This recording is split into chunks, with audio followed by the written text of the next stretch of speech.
मन की प्रसन्नता से निर्मलता आती है और निर्मलता में परमात्मा विराजते हैं। हमारा शरीर कितना ही सुंदर हो लेकिन मन मलिन हो, पवित्रता ना हो मन में, तो भगवान हमारे हृदय में अवतरित नहीं होते, हमारे हृदय में होते हुए भी प्रकट नहीं होते। मन में मलिनता है और चेहरा बहुत सुंदर है, देह बहुत सुंदर है, जो साधन हैं सुंदरता के सारे साधनों प्रसाधनों का प्रयोग किया है, किस काम का है वो? आपकी सुंदरता किसके लिए है? आपकी सुंदरता से तो आपको कुछ मिलना नहीं है। अपनी सुंदरता का प्रयोग परमात्मा के लिए करना है। आप जब ही सुंदर हैं, जब आप तभी सुंदर हैं जब आप परमात्मा को प्राप्त करने का प्रयास करते हैं। रंग की सुंदरता का कोई महत्व नहीं है यहाँ। इसलिए मन पवित्र होना चाहिए और मन शुद्ध होना चाहिए। कितना सरल है, कितना सरल है भगवान से प्रेम करना। आप प्रेम करते हो, आप कहीं ना कहीं प्रेम करते हो, लेकिन शुद्ध प्रेम नहीं करते हो। शुद्ध प्रेम हो नहीं सकता है। इसलिए शुद्ध प्रेम कहाँ होता है?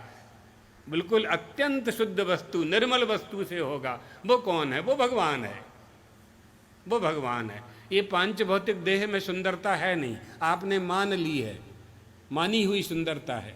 आपने मान ली कि ये सुंदर वस्तु है, वो है नहीं। सबसे सुंदर, सर्वाधिक सुंदर, प्रेम के योग्य अगर कोई है तो वह परमात्मा है, वह जगदम्बा है, वह भगवती है, वो दुर्गा देवी है, वो राजराजेश्वरी त्रिपुर सुंदरी है, तुम्हारी कुल देवी है। करो, वहीं प्रेम करो, वहीं प्रेम करो। संसार का व्यवहार नहीं चलेगा महाराज।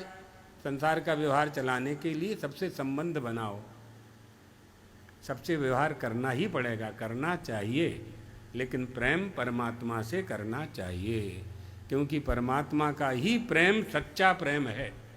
वहीं से आपको सत प्रेम से सुख मिलेगा। सुख चाहिए ना, प्रेम क्यों करते हो?